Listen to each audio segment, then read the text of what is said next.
Baker looked uncomfortable at times in the pocket. What happened to the rollouts and bootlegs that we saw earlier in the season that were supposed to be a staple in this offense and designed to get Baker out of the pocket with eyes downfield? Well, every game is different. They're not going to be there every game for us. We go by what the team is going to give us.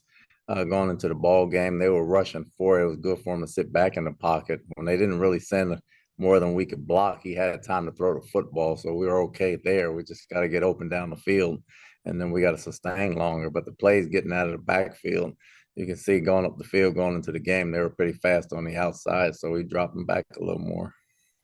And also, Ryan Neal's given up a huge pass play for the third straight week, this time getting beat on the Dalton Kincaid 22-yard touchdown. Is it time to consider replacing him with D. Delaney, who played pretty well against the Saints in place of Neal?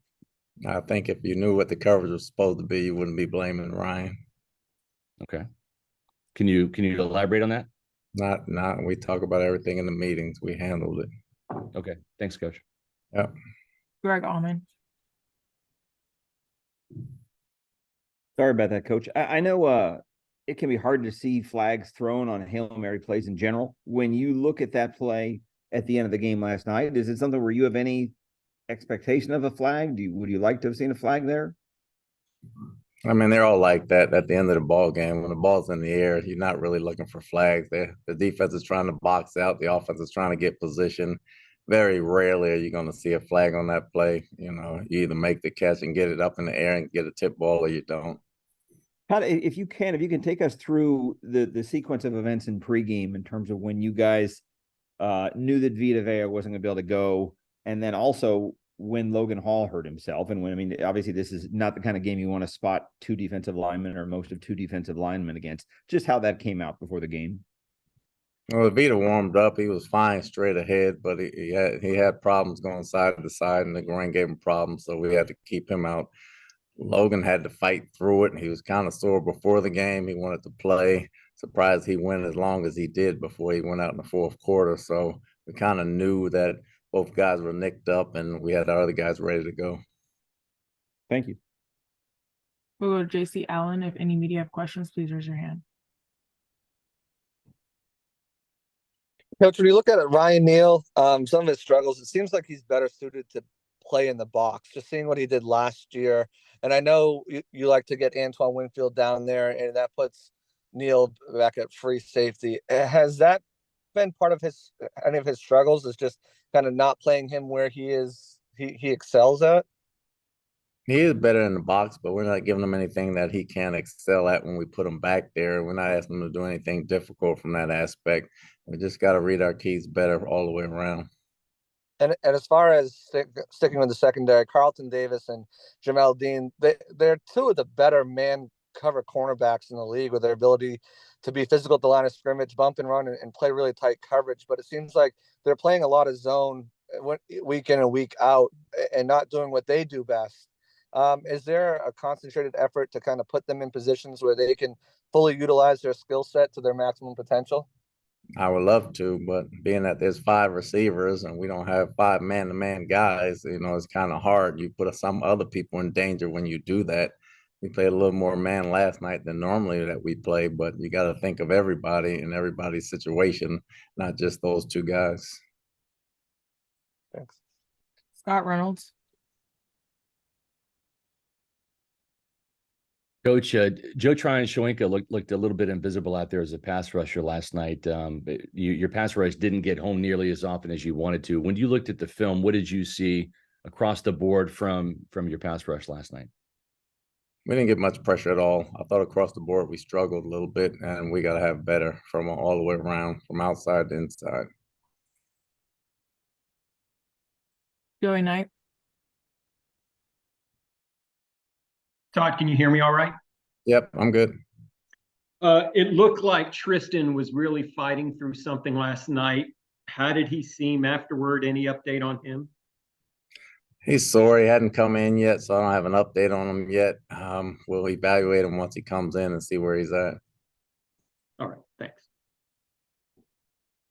Jenna Lane. Hey, Coach, thanks for doing this. when you go back and look at the film, I know we talked about it a little bit last night, but Mike Evans not being really targeted until very late in the game there. And I know Baker had said that tempo was kind of a reason for that.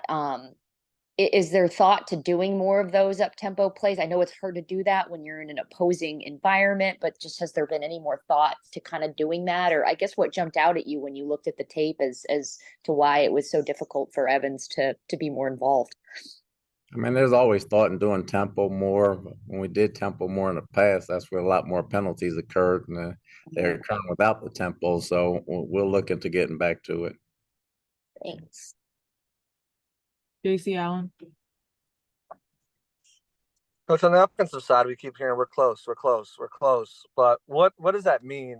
And how do you get from being close to being there? What's stopping this offense from being where they need to be? Well, if it's not missing the block here or there, then it's a penalty here or there. So you gotta clean them up together. It's just got to be clicking on all cylinders. When we get all our blocks, we get penalties. When we don't get penalties, we don't get all our blocks here and there. So if last week it was one thing, this week it's another thing. So we just got to keep chopping at it and get better at it. And that's as best as those can be, if everything clicks at the same time. Baker, obviously, in the offense fought hard to get themselves back into position to win. But other than his fight and his grit, what did you see out of him last night? It looks like there was some throws that he missed. Obviously, it's a team game, so things are affecting that other than just him. But it looks like there's some, week in, week out, there's some things that he's just not seeing, and that he's late on, that he's missing throws. What do you do to turn that around and get him back on the right track as well? Well, he's doing his part. He's doing everything he can to try to make plays. Sometimes it's him, sometimes it's not. It's an offense as a whole. It's like you said, it's a whole entire offensive thing. It's not just laid on Baker. It's not laid on Baker. Everybody's got to execute and everybody's got to do their job. Thanks, Coach. Greg Allman. Hey, Todd, I know you guys took a ding at your receiver depth when you lost Russell before the season even started. But Trey Palmer, last 3 games, has 6 catches on 15 targets, and he's had 2 big holding penalties, has 3 on the year. It's not often you see a receiver with 3 holding penalties. Just want to ask you about his play and maybe what's led to some of the mistakes he's made with penalties. The over aggressiveness, his plays are coming down the field. He's a very good blocker and he gets on his blocks very well. Not knowing where the ball carrier is behind you, he's got to do a better job of letting go when that guy comes outside, when he feels that DB moving that way. And, other than that, he'll be fine. I think he's a young player. He's maturing every week, and we like where he's at. We just got to get the holding down. And Todd, the running back depth, we've asked a lot about that. You got Chase back yesterday.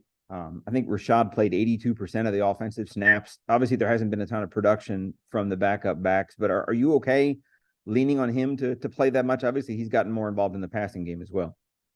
Well, we like where he's at in the passing game. We like to get somebody else in there a little bit to give him a spell so he can be fresh in the second half. Okay, thanks, Todd. We have time for a few more. We'll go to Ira Kaufman. Morning, Todd. Todd, we're approaching mid-season. I don't want to speak for you, but I think it's not a stretch to suggest if you're picking a team MVP, Todd, at mid-season, Antoine Winfield's got to be in the conversation.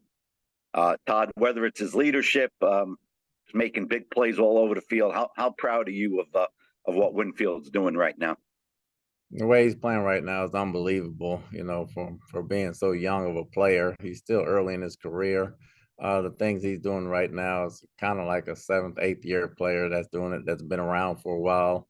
The energy he has, the freshness he brings to work every day and out on the field is just unbelievable. Is that a testament, Todd, to his skills, intelligence, or combination? Combination of all: skills, intelligence, upbringing, football background, all the coaches he had over his career. I think it's a testament to everybody that helped him along the way. Thanks, Todd. Last 2, we'll go Jenna and then Joy Knight. Hey, Coach, this defense has shown certainly what it's capable of, the top red zone defense in the NFL, but third down continues to kind of be a little bit of an issue there. Just what jumps out at you on tape as to why some of these third downs, third and long, has been a problem? Not executing the blitz and sometimes not executing the coverage goes hand in hand. You know, we can't rush the passer without covering. We can't cover without rushing the passer. When one is good, the other one breaks down. When the other one's good, something else breaks down. We got to be on the same page and we got to communicate there. Last question, Joey Knight. Todd, I know those Hail Marys can be a crapshoot, and I'm sure you practice them. Did everybody do what they were supposed to do on that last Hail Mary? Was that as good as you could have expected? Other than catch the ball, yeah. I mean, we got a shot at the end zone. Everybody was there. You know, it's one of them things. The ball bounces the right way. It didn't happen that way. All right, that's all we have time for. Thanks, Coach.